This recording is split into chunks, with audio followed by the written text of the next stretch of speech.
India TV YouTube channel को subscribe करें और बेल आइकन दबाएं। और इस वक्त दिल्ली से मुंबई तक जबरदस्त हलचल है। कुछ देर पहले मुंबई में गृह मंत्री अनिल देशमुख और एडिशनल चीफ सेक्रेटरी होम के बीच मीटिंग हुई।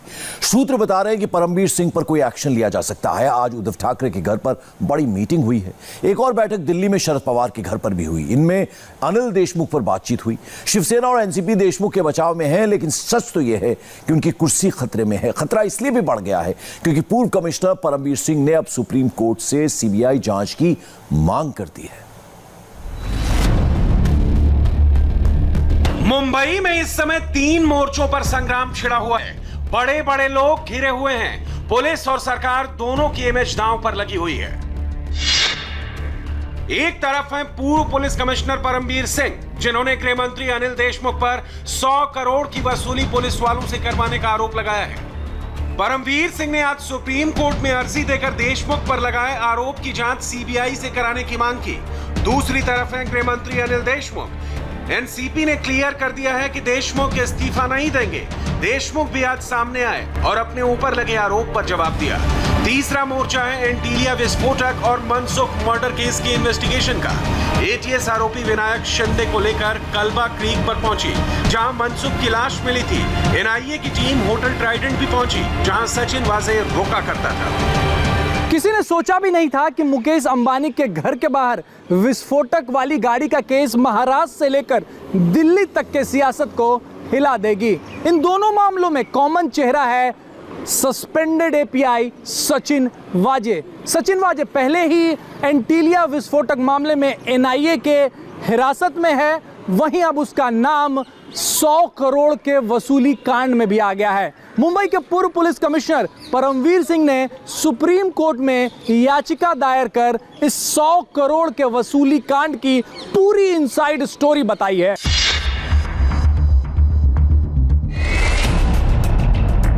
लेटर बम फोड़ने के 2 दिन बाद परमवीर सिंह पहली बार दफ्तर पहुंचे और डीजी होमगार्ड का चार्ज लिया। परमवीर सिंह इस दौरान कुछ नहीं बोले।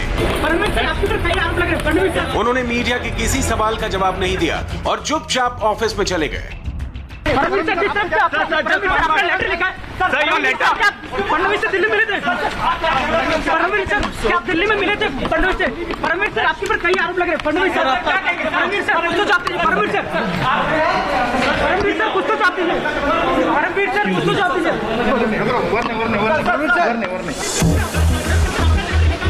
परमवीर यहां तो कुछ नहीं बोले, लेकिन थोड़ी देर बाद ही उनके सुप्रीम कोर्ट मूव करने की खबर आ गई। परमवीर ने चिट्ठी में लगाए आरोपों की जांच की मांग की है। पूरे प्रकरण की सीबीआई से इन्वेस्टिगेशन की अपील की है।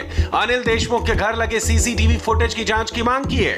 2 दिन पहले परमवीर सिंह ने उद्धव ठाकरे को चिट्ठी भेजकर जो आरोप लगाए थे, वही आरोप उन्होंने याचिका में भी दोहराए हैं। परमवीर सिंह का स्टैंड क्लियर है कि वो पीछे हटने वाले नहीं हैं और अनिल देशमुख से वो आर पार की लड़ाई करने का मन बना चुके हैं। सुप्रीम कोर्ट में जो पिटीशन परमवीर सिंह ने दायर की है, उसमें 130 पन्ने हैं। हर पन्ने पर परमवीर सिंह ने बड़े बड़े खुलासे किए हैं। देशमुख अपने बंगले ज्ञानेश्वर पर किसे बुलाते थे, कौन कौन जाता था, इंडिया टीवी के पास इसकी पूरी डिटेल है। परमवीर सिंह ने याचिका में बड़ा खुलासा किया है। फरवरी के आखिर में अनिल देशमुख क्राइम इंटेलिजेंस के अफसर सचिन वाजे से मिले।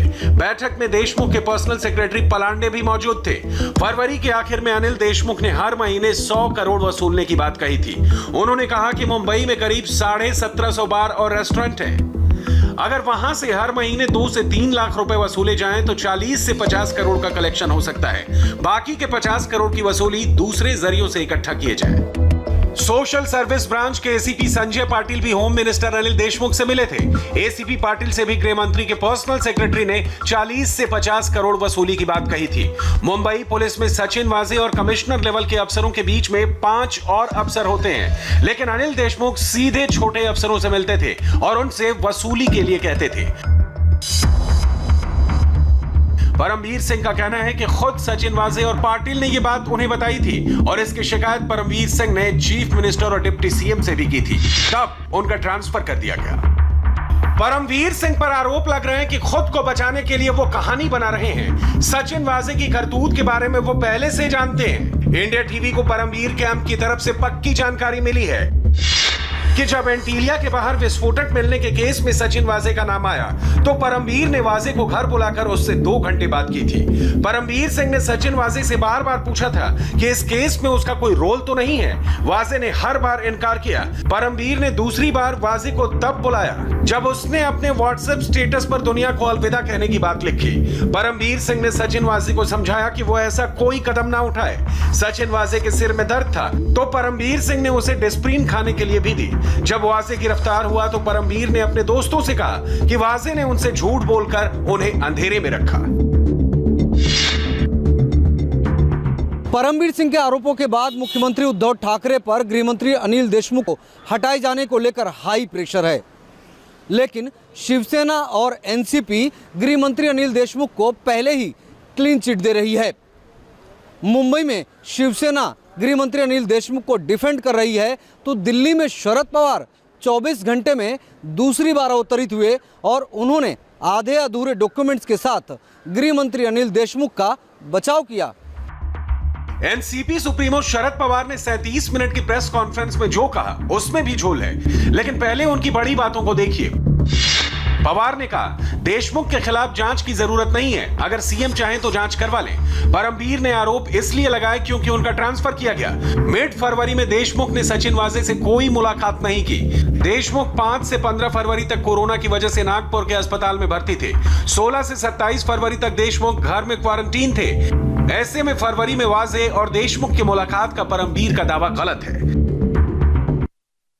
सवाल है कि जो एलिगेशन किया है ये एलिगेशन में सच्चाई नहीं। एलिगेशन का जो समय है वो समय में वो नहीं थे मुंबई में, वो नागपुर में हॉस्पिटल थे।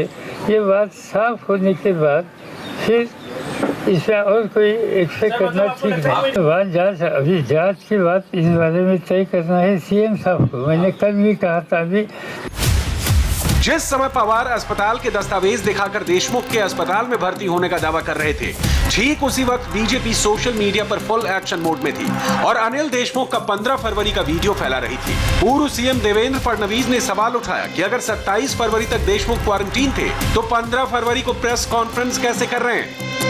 पवार की लाइव प्रेस कॉन्फ्रेंस में इस सवाल का जवाब मांगा गया तो पवार ने अस्पताल के दस्तावेज फिर लहरा दिए। आपके प्रेस कॉन्फ्रेंस को देखने के बाद अमित मालवीय ने ट्वीट किया है कि 15 फरवरी को अनिल देशमुख एक प्रेस कॉन्फ्रेंस कर रहे थे। वीडियो भी साझा किया है अनिल देशमुख का 15 फरवरी को। अनिल देशमुख ने खुद ट्वीट किया है 15 फरवरी को ये प्रेस कॉन्फ्रेंस कर रहे हैं। तो आप सर कह रहे हैं कि वो क्वारंटीन में थे, आप कह रहे हैं वो घर में थे। आपने अभी डेट दिया सर 15 से 27 होम क्वारंटीन सर। ये मेरे पास हॉस्पिटल सर ये अनिल खुद की कौन सी किसको मालूम। पवार के गोलमोल जवाब ने और संदेह पैदा कर दिया। देशमुख के 15 फरवरी का वीडियो पूरे देश में हेडलाइन बन गया। आनंद फानन में एनसीपी ने गृहमंत्री अनिल देशमुख को ही सफाई देने मैदान में उतार दिया। विवाद के बाद पहली बार कैमरे के सामने आए देशमुख ने रटा रटाया जवाब दिया। मुझे कोविड हुआ था, उसके वजह से नागपुर के एलेक्सिस अस्पताल में मैं 5 फरवरी से लेके तो 15 फरवरी तक एडमिट था। 15 फरवरी को मेरा जब डिस्चार्ज हो रहा था तब मैं अस्पताल से घर में जाने के लिए जब अस्पताल के नीचे आया और अस्पताल के गेट के ऊपर काफी पत्रकार वहां पे खड़े थे। उनको मुझे कुछ सवाल पूछना था। मैं कोविड की वजह से मेरे में वीकनेस था, उसके वजह से मैं वहीं कुर्सी में बैठ के उनके सवालों का जवाब देके गाड़ी में बैठ के होम क्वारंटाइन 27 फरवरी तक हो गया। 28 फरवरी को मैं पहली बार घर के बाहर निकला। देशमुख कितना सच बोल रहे हैं, कितना झूठ, ये तो जांच में ही पता चल पाएगा।